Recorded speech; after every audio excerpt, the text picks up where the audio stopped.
ගෙන් අවසරයි. ඉතින් මේ මසාති වගේ ඇත්තටම මට අද සතුට දවසක් තමයි. හැබැයි ඒ සතුට මැද්දේ මහා අර සාමාන්‍යයෙන් තියෙන තුම්බියනේ මට බිය වර්ග 4-5ක්ම තිබුණා. මොකද මේ ඒක ක්‍රමයෙන් කියාගෙන යනවා නම් පළවෙනි බිය තමයි තිබුණු මේක අපි දෙසැම්බර් මාසේ 3 වෙනිදාට තියන්න තිබුණු වැඩේ කල් දාගත්තට පස්සේ මට තවත් බය හිතුණා කොහොමද දිනයක් හදාගන්නේ කියලා. මොකද මගේ තාත්තා අසනීප වෙලා වැඩි කාලයක් රෝහල්ගත වෙලා ඉන්න උනා. ඒ නිසා මට ඒ බය තිබුණා. දෙයියන් පිටයි තාත්තා අද මෙතන ඉන්නවා. ඒ සතුට මට තියෙනවා. දෙවැනියට මට තිබුණු බය තමයි ඇත්තටම අද සහන් මෙතන නෑ. සහන් කිව්වේ අපේ දුවගේ නම වර්ෂනේ. වර්ෂ කියන එක අයිය පොඩ්ඩක් වෙනස් කරමුද කියලා. මොකද දිට්ටා සුලිකුණාට ඇවිල්ලා අපි කොම් ගහගෙන ගිහිල්ලා විනාශ වෙලා ගියා. අපේ දිනත් වෙනස් වෙලා. ඉතින් මට හිතුණා ආයෙ කතාවක් කියනවා කියලා තිබුණානේ. ආයෙ ඊද කියලා. ඒ බයක් තිබුණා දෙවෙනියට. තුන්වෙනියට තිබුණු බය තමයි ලොකුම බය. මොකද අද දවසේ මේ වගේ පිරිසක් මෙහෙම තැනක වාඩි කරවලා විනාඩි 5ක් හරි තියනවා කියන එක තරම් ජය ගන්න එක තරම් අමාරු වැඩක් මම හිතන්නේ නැහැ කියනවා ඇති කියලා. ඉතින් ඒ ජය අද මම ගත්තා. මට ලොකු සතුටක් තියෙනවා. මට සතුටින් ගෙදර යන්න පුළුවන් බය නැතුව. නැත්තම් කෝපහත් එක කට්ටිය කියලා හුවොත් එහෙම ඇත්තටම මට උත්තර නැති වෙනවා. ඉතින් අනේ මාව ගොඩ ගත්තට මට අනන්ත අප්‍රමාණ ඒ කියන්නේ සතුට මට වචනෙන් කියනවා නම් මේ අද කාලේ සිංහල භාෂාවෙන් පට්ට ආදරේ මේ හැමෝටම ආපු. ඇත්තම කියනවා නම් මේ සුළු පිරිසක් මේ මට ඉන්නේ මේ දැවැන්ත පිරිසක් ඉන්නේ මේ මූණවල අද මේ ඉස්සරහ මගේ ඉස්සරහ මේ පුතු පිරලා තියෙනකොට මගේ හිතට පට්ටම සතුටක් දැනෙනවා ඇත්ත වශයෙන්ම කිව්වොත් එහෙම. මොකද හේතුව මම ඒ බයෙන් හිටියා ගොඩක් දෙනෙකුට ආරාධනා කරද්දි ඔන්න මොකක් හරි කියනවා අනේ මේමයි මෙහෙමයි කියලා ඒ ඕනේ අද වෙනකොට මේ සින්දුවෙන් ලියපු මිනිස්සයා නැහැ. මේක සංගීතවත් කරපු මිනිස්සයා නැහැ. ඉතින් ඒගොල්ලෝ ඊයේ වෙනකන් එනවා කියලා අද උදේ එක්කෙනෙකුට ප්‍රෙෂර්ලු. තව එක්කෙනෙකුට තව ප්‍රශ්නයක්ලු. ඉතින් ඇත්ත එහෙම ලේක වෙනවා. ඒකට කරන්න දෙයක් නැහැ. අපි ඒවට සමාව දෙන්න ඕනේ. ඉතින් කොහොමත් මට ආසයි තුනා ඒගොල්ලෝ හැමෝම මෙතන ඉන්නවා නම් හැබැයි ගොඩාක් අයට කියපු අයට අද එන්න බැරි වෙලා තියෙනවා. ඉතින් එන්න බැරුව ගිය අයත් මට සුබ පැතුවා. ඉතින් මම අර කිව්වේ අර බය වර්ග ගොඩක් තිබුණා කියලා. ඒකෙන් ලොකුම බය තියෙන සුබ පැතුමත් මට ආවා එක වතාවක. මම මාර විදිහට බය වෙලා හිටියේ මට මේ වැඩේටවත් ඉන්න හම්බෙයිද කියලා. ඒ තමයි මේ දැන් ඉතින් මීගම කට්ටියට කියන්න බෑ නේසුන්ලයි ඉතින් අපේ ඒරියා එකනේ. මම දිනේෂ්ට කිව්වා දිනේෂ් සුබසිංහට. දිනේෂ් සුබසිංහට මම කිව්වහම මෙහෙමයි දිනා මගේ වැඩේ චුට්ට පළවෙනි වතාව කිව්වහම දිනා මෙහෙමයි. වවුන නතන දුවගේ වැඩේ හරියට මං එනවා මම අනිවාර්යෙන් එනවා වැඩේට එනවා. මේ කවද්ද මෙතනදී මම ගියා මම දෙසැම්බර් 3 තමයි පොඩ්ඩක් කියලා ඔන්න පිටු පෙරලා කොඹලා මචං මාර වැඩේ ඊට වෙඩින් එකක් නේ මට උදේ කිව්වා. මම කිව්වා හරි කමන්නේ නැහැ එහෙනම් මීරා එන්න මීරා ටේක් එකකුත් අරගෙන එනවා දුවට එන්න ආඩි එන්න ඔය ඉතින් මේ දිනේෂ් ඊටස් මම කිව්වා හරි කමන්නේ නැහැ එහෙනම් මට දිනේෂ් කිව්වා ඔබ බය වෙන්න එපා උඹ මෙහෙම හිතහන්කෝ උඹ මැරුණා කියලා හිතාගනින්කෝ උඹට කෙල්ලට තාත්තා කෙනෙක් වගේ මම පිටිපස්සෙන් ඉන්නවා මට එදා මාර බයක් හිතුණා ඇත්තටම යකෝ මූ මැරුණා කියලා හරිද මම ඇත්තටම බය වුණා මම මැරුණා කිව්වා මෙහෙම සුබපැතුම් දිනවල කියලා හරිද හැබැයි ඒක කමන්නේ තාත්තා කෙනෙක් වගේ පිටිපස්සෙන් ඉන්නවා කියනද මම සංගීතඥයානේ මට පොඩි සතුටක් දැනුණා දෙවෙනි වතාවට දැන් අපේ වැඩි කල් ගියානේ කල් ගිහිල්ලා ඊළඟට දාගත්තා ජනවාරි 22 වෙනිදාට 22 දාගෙන ඔන්න මම ඔක්කොටම ඉතින් කතා කරලා ආයෙමත් අර වගේම හරි අමාරු වැඩක් මම හිතන්නේ මේ වගේ වැඩක් නටා නේද ඕනේ තරම් අමාරු වැඩක් නෑ ඊ තරම් අමාරුයි ඉතින් කොහොම හරි ඔන්න දෙවෙනි වතාවට දිනයක් හදාගෙන තාත්තවත් ගෙදර එක්ක ඇවිල්ලා ආයෙ ලෑස්ති වුණා ඔන්න ආයෙ ලෑස්ති කරලා කට්ටියට ඔක්කොටම කියලා මම අන්තිමට ආයෙ දිනේෂ්ට ගත්තා කෝල් එකක් දිනේෂ් හරි දිනා උඹ ඉතින් වැඩි ඔන්න හරි ආවෝ කල් ගියා නේ මචං හරි කල් ගියා ඕවත් මම කිව්වා මම මචං කල් දාගත්ත ජනවාරි 22කට දාගත්තේ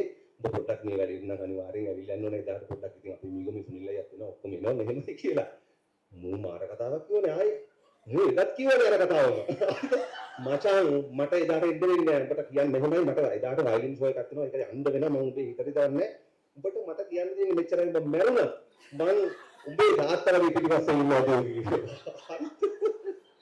ඊට පස්සේ මූවියට වීඩියෝ එකක් හදලා දෙන්නම් කියලා මම ඒකට බය වුණා මූ බැරි වෙලා ඒකක් කිව්වොත් ඕකේ මචං බැරිවත් මම පිටිපස්සේ ඉන්නවා ඒක මායිලයි කතා වුණා නෑ එහෙනම් කමක් නෑ මම උඹට වීඩියෝ එක පස්සේ දාලා දෙන්න කියලා නොකිය හිටියා ඉතින් ඒ බය ටික ඉවරයි ඉතින් මට තිබුණු ලොකුම බයෙන් අද මම නිදහස් වුණා ඇත්තටම තාත්තා කෙනෙකුට මේ වගේ බරක් දුවෙකුගේ හරි අමාරුයි මොකද විශේෂයෙන්ම මේ වගේ ෆේස් එක මම දන්නවා අද වටිනාකම විනාඩි 5ක වටිනාකම කොච්චරද කියන්න මම දන්නවා මෙතන ඉන්න හැමෝම ඒ වගේ විතාම වටින වෙලාවල් එක්ක වැඩ කරන සියලුම දෙනා ඉන්නේ. ඒ නිසා මේ ගොල්ලන්ට පට්ට ආදරේ මං මේ ඇවිල්ලා ඉන්නේ. මට ඇත්තටම හෘදයාංගම බොක්කෙන්ම ආදරේ කට්ටිය මං දන්නවා. ඒ නිසා මේ හැමෝටම ආදරේ. ඉතින් මේක මේ මහා වෙන වැඩක් නෙමෙයි. මගේ දුවගේ පළවෙනි සින්දුව. ඉතින් මේ මට ලොකු වැඩක් හැබැයි. මගේ ලොකු වැඩක් මගේ පවුලේ අයට. ඉතින් මම මුලින්ම මගේ අම්මවයි තාත්තවයි පිළිගන්නවා. අද මං හිතන්නේ මට මෙච්චර සතුටු නම් මගේ දරුවෙක්ට මේ වගේ තැනක් තියෙද්දි ඒ වගේ වැඩක් කරද්දි විශේෂයෙන්ම කලා මාධ්‍යයට ඇතුල් වෙද්දි මගේ අම්මටයි තාත්තටයි කොච්චර සතුටුද කියලා මට හිතෙනවා. ඒ සතුට මට දුන්නට දුවටත් ස්තුතියි. අම්මා තාත්තට දුන්නට මගේ ඥාතීන්ට මුලින්ම මම ආදරෙන් පිළිගන්නවා අම්මා තාත්තා ඇතුළු මගේ සහෝදරයෝ අයියා නංගි එක නංගියෙක් නෑ යාට ඉන්නුන්නේ නෑ යාට ඉන්නේ අවසරවට යා ඇවිල්ලා ගියා එන්න බැරි වුණා. ඒ වගේම මගේ ගමේ සියලු දෙනා මගේ ඥාතීන් සියලුම දෙනා ආදරෙන් පිළිගන්නවා හෘදයාංගම පිළිගන්නවා. ඒ වගේම තමයි මෙතනට ඇවිල්ලා ඉන්න මේ ආදරණීය පිරිස හදවතින් පිළිගන්නවා. මට කියන්න තියෙන්නේ ආදරේ පට්ට ආදරේ මට කියන්න තියෙන්නේ එච්චරයි. ඉතින් දුව පොඩි කාලේ නම් සින්දු කියනවා මයික් එක දෙන්න ටිකක් කියන්න මේ තියෙන්නේ අපි මයික් එක මේ අපිව රසවත් කරපු අපේ ගෙදර විවිධ ප්‍රසංග කරපු මල්ලිත් එක මේක ගත්තාම රණ්ඩු කරපු මේ මයික් එක තමයි තියෙන්නේ. ඒක වරා කියලා ගහලා තියෙනවා. එයාට තේරෙන කාලේ ඉඳන් එයාට ඕනේ ගායිකාවක් වෙන්නයි. මට පුදුම හිතුණා මේ ඇයි මෙච්චර මේ නළුවෙක් ගෙදර ඉන්නදී ගායිකාවක් වෙන්න හදන්නේ කියලා. මම ඒකට සතුටු වුණා අන්තිමට ඇත්තටම. මොකද එයා ගාව එහෙම හැකියාවක් තියෙනවා කියලා මට දැනෙන්න ගත්තා. ඒ නිසා මට ඇත්තටම සතුටු හිතුණා. මේක අරගෙන මේ සුඩ නැගලා ඇඳ උඩ නැගලා අපේ විවිධ ප්‍රසංග තියෙනවා අපේ ගෙදර. ඉතින් මට එදා හිතුණා නෑ දුවට සින්දු කියන්න තමයි කවදා හරි දෙන්න ඕනේ කියලා. නාට්‍යවලට ඉල්ලුවක් වාසනාවකට යත් කැමතිත් නෑ රඟපාන්න. ඉතින් මටත් ඒක සතුටුයි කමන්නේ නෑ. නිසා දෙන්නෙක් එක විතර රඟපාන්න ඕනේ නෑ කියලා හිතලා දුව සින්දු කියනවා. මට ඕන උනේ දුවට සින්දුවක් කරන්න. මේ සින්දුවේ විෂුවල් එක කරේ මම. මේකට ගොඩාක් දෙනෙක් එකතු වුණා. උදව් කරපයි පිරිසක් ඉන්නවා. මම නම් වශයෙන් කියනවා. අපි ඒගොල්ලෝ ඉදිරියටත් ගේනවා. ඒ වගේම මෙතන පිරිසක් මම නම් වශයෙන් පොඩ්ඩක් මේ මතක් කිරීම කරගෙන යන්න ඕනේ. මොකද දුවව ඉස්සරලාම කැමරාවක් ඉදිරියේ තියපු දෙන්න මෙතන ඉන්නවා රවි තරංගයි. ඉස්සරලාම රුවන් මාලිගා නාට්‍ය රෝසමරී කියන චරිතේ චූටි කාලේ රංගපාපු මහත්මයාලා දෙන්න ඉන්නවා මගේ ආදරණීය සහෝදරයෝ දෙන්න. ඊට පස්සේ ඇත්තටම දුව ඉස්කෝලේ සමාවෙන්න ඉස්කෝලේ යාළුවෝ ආදරෙන් පිළිගන්නවා දුවගේ ඔක්කොම ඇවිල්ලා ඉන්නවා. ඊළඟට මේ දුව ඉස්කෝලේ දක්ෂතාව පෙන්වුවා යාකෝ ආකේ ලීඩර් එතන ගොඩක් අය උදව් කරවා. ඊළඟට ආ ඉන්දිකා මිස්කාවට යනවා. අද එන්න හිටියා මං හිතන්නේ එනවම කියලා කිව්වා මොනවා හරි මිස්ටේක් එකක් කරනවා. ඒක දවල්ලා හිතන්නෙත් නෑ. ඉන්දිකා මිස්කාව දුව ඉගෙන ගත්තා. මට සතුට තියෙන්නේ ඉන්දිකා මිස් නිසා අපේ දුවට වාසනාව ලැබුණා. අමරදේව මාස්ටර් එක්ක ඒක ගීතයක් ගායනා කරන්න ඒ වාසනාව තියෙනවා. ඒතුමාට ස්තුතියි. ඉන්දිකා මිස් මෙතන ආවත් නැතත් මම ස්තුතිවන්ත වෙනවා. ඊළඟට ඇත්තටම මේ වැඩේ දුව පිටිපස්සේ ඉඳලා හැමදාම දුවට වද දුන්නු කෙනෙක් ඉන්නවා. ඇත්තටම මේ තමයි ෆර්නි මගේ යාළුවා. ෆර්නි දා ඉඳලා කියනවා මචං කෙල්ලට ලස්සන වොයිස් එකක් තියෙනවා. ඇයි බම් මේ කෙල්ල මොනවා හරි දාපම් පවුන් බම් මේ කිය මට මගේ පස්සෙන් ඇවිල්ලා වද දිදි එක දවසක් කෝල් කරා මචං මෙහෙම යන්න වොයිස් එකට ගන්නවා පුළුවන් නම් මේ දාපන් කෙල්ලව ඔන්න මීගම ඉන්ටර් එකක් තියෙනවා උඹට ළඟත් එක්කනේ යමන් කියලා. ඉතින් මන් දුවගෙන් ඇහුවා නෑ තාත්ති වොයිස් නෑ යන්න බෑ මං ඉන්නම් මං මචං කැමති නෑ කෙල්ල එහෙනම් අපි ඉමු කියලා. ඊළඟට මම ඔන්න ආයේ කාලයක් ගිහින් ආයේ ෆර්නි මට කියනවා මචං මේ අන්න අර කොහෙද මන්ද ආයේ තියෙනවා මේ මට මතක නෑ ඔය කෙල්ලව යවපන් ඒකට අපරාධෙ මෙහෙමයි කියලා. එදත් මන් දුවගෙන් ඇහුවම බෑ කිව්වා. එක දවසක අපි සිරස රූපවාහිනියට ගියා වාසනාවට ෆර්නිත් එක්ක. ෆර්නි මමයි ලංකායි අපි ලක්කේ මර ෆැමිලි ප්‍රෝග්‍රෑම් එකකට ගියාම ඔන්න එතන සිරස වොයිස් එකේ ඉන්ටර්විව් එකක් තියෙනවා. දුවගෙන ඉඳලා මචං මේ අන්න අද ඉන්ටර්විව් එක මෙතන තියෙනවා කියලා. සිරස එදා ඒ ඉන්ටර්විව් එකට ගියා වොයිස් එකට ගියා. දුව එතනින් ලොකු ගමනක් යන්න හම්බුණා. ඇත්තටම ලිෂාරත් ඉන්නවා මෙතන. ලිෂාරා එක්ක බැටල් කරලා එයා අයින් වුණේ දුව. ඉතින් එතනින් එහාට දුවට ගොඩක් අවස්ථා ලැබුණා. එක අවස්ථාවලදී එක දේවල් ලැබුණා. අපේ දිනේෂ් හත්ගල්ල එයාගේ ටෙලි නාට්‍ය මාව මතක දෙකේ තේමා ගීතේ ගායනා කරන්න හම්බුණා. මම මේ අවස්ථාවේ ලූෂන් ගුලස්සිංහල ආදරේ මතක් කරනවා. මතක් වෙන වෙලාවට මම කියන්නේ හර්ෂ ගුලස්සිංහල තමයි ඉස්සරලාම දුවගේ හැකියාව දැනගෙන හර්ෂ තමයි දුවට අලි පැංචා කියන චිත්‍රපටයේ පුංචි ගීතයක් ගායනා කරන්න අවස්ථාව දුන්නේ තේමා ගීතය. ඉතින් මේ වයසට යාගේ පුංචි දේවල් කරගෙන ගමනක් ඇවිල්ලා තියෙනවා. ඒ ගැන මට ලොකු සතුටක් තියෙනවා.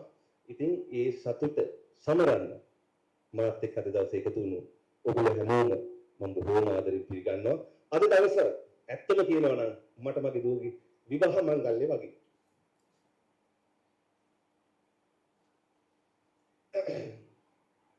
මොකද මම දන්නවා කවදා හරි එයා පිරිමි කෙනෙක් කොල්ලෙක් එක්ක යාළුනොත් එයාගේ හිත රිදවයි. එයාට වේදනාව දෙයි. සමහරට එයා තනි කරයි. එයා අඬවයි. ගොඩක් දේවල් වෙයි. ජීවිතේ එහෙම තමයි. හැබැයි සංගීතය, ගීතය කවදාවත් මගේ දුව තනි කරන්නේ නැහැ. ඒක මට ලොකු විශ්වාසයක් තියෙනවා. මොන විශ්වාසයක් මට තියෙනවා. එයාගේ හිත රිදුණු තැන් වලත් එයාගේ හිත හදයි. එයාලගෙන් හැමදාම ඉඳී. ඒ තරම් විශ්වීය ගනුදෙනුවක් තියෙන භාෂාවක් තමයි සංගීතය. ඉතින් මගේ දුව එතනට අද ප්‍රවිෂ්ඨ වෙනවා. ඒක මට දැනෙන්නේ මගේ දුවගේ විවාහ මංගල්‍ය වගේ. ඉතින් ඒ විවාහ මංගලයට ආපු හැමෝම මට නම් කියලා කිව්වොත් මේ ඔක්කොගෙම නම් කියන්න ඕන. දුරු කතර ගෙවාගෙන ඈත ඉඳලා සේනානායක අයියා මගේ දිනේ කිව්වට පස්සේ පොතේ ලියාගෙන එක දවසක් වෙනස් වුණාට පස්සේ ආයෙ කතා කරලා දිනාගෙන මට එහෙම ආදරي දැනෙද්දි ඇත්තටම හැමෝම මෙතන ඉන්න හැමෝම මට ඒ නම් වශයෙන් කියන්න බෑ ඇත්තටම එහෙම කිව්වොත් ඔක්කොම කියන්න ඕන. මේ හැම දෙනෙක්ම හැමෝම මං වෙනුවෙන් ආපු පිරිසක් ඉන්නේ. මගේ දුවගේ විවාහ මංගලයට ආපු මේ සංගීතයේ ගීතයේ විවාහ කරගන්න වෙඩින් එකට ආපු හැමෝටම පට්ට ආදරේ හැමෝම ආදරෙන් පිළිගන්නවා.